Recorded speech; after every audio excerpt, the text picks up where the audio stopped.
The world no longer moves forward.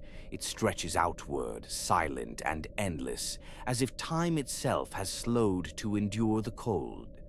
The ice beneath him does not welcome, nor does it resist. It simply exists, fractured and patient, holding every step without promise or direction. He walks not toward a destination, but away from what once was. Each breath dissolves into the air, taken and lost without reply, barely visible before vanishing. The horizon offers no guidance. Sky and earth merge into a single pale expanse where distance loses meaning and scale disappears. Footprints remain only briefly, fading as if the land itself refuses memory. The wind speaks softly, not as a warning, but as a reminder of isolation and weight. Here, sound is swallowed. Even the smallest movement feels absorbed by the frozen silence surrounding everything. Thoughts grow louder than the storm, heavier than the cold, pressing inward. Memories surface without invitation, then fade, leaving only the present moment behind. He pauses, not from fear, but from understanding. Some paths are not meant to be crossed quickly. They ask for patience. They demand endurance. The cold does not chase him. It waits. And so he continues, not seeking answers, not expecting relief, carrying the silence with him, step by careful step, into the vast stillness ahead. The silence begins to change, not by sound, but by pressure. The space around him feels narrower now, as if the world is slowly closing in, not to trap him, but to observe. The frozen ground carries more weight with every step. Ice shifts beneath the surface, not breaking, only reminding him that nothing here is truly still. The air feels heavier. Breath no longer rises freely, but lingers, caught between the cold and the body that resists it. There is movement in the distance, or perhaps only the suggestion of it.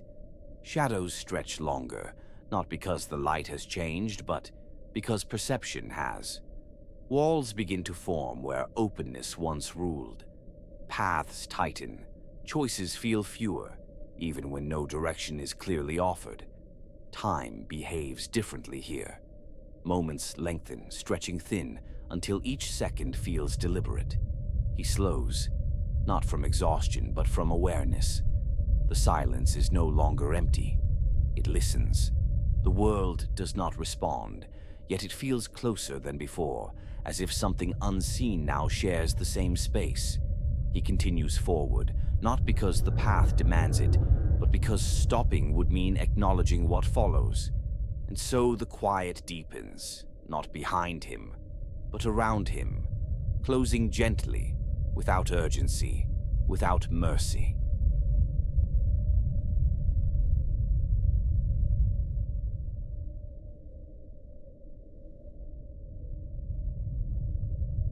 The stillness no longer feels distant. It presses closer now, not with force, but with certainty, as if it has always been waiting. The space ahead narrows, shaped by shadow and cold, slowly, deliberately, as if the world itself is drawing a line that cannot be unseen. Each step feels measured, not by distance, but by consequence. The ground offers no reassurance, only resistance enough to be felt, enough to be remembered. Breath slows, thoughts sharpen. What once drifted freely now settles, heavy and unavoidable, leaving no room for escape. The silence does not hide, it reveals. It strips away what remains unspoken, layer by layer, until only presence remains. There is no sudden change, no moment of revelation, only the steady understanding that something has shifted beyond return, quietly, without announcement. The cold deepens, not into the body, but into the mind. Time thins, stretching between moments that refuse to pass quickly, that demand attention.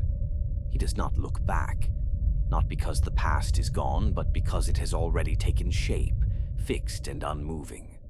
Ahead, the unknown waits, not as a threat, but as a certainty that must be faced, patient and absolute.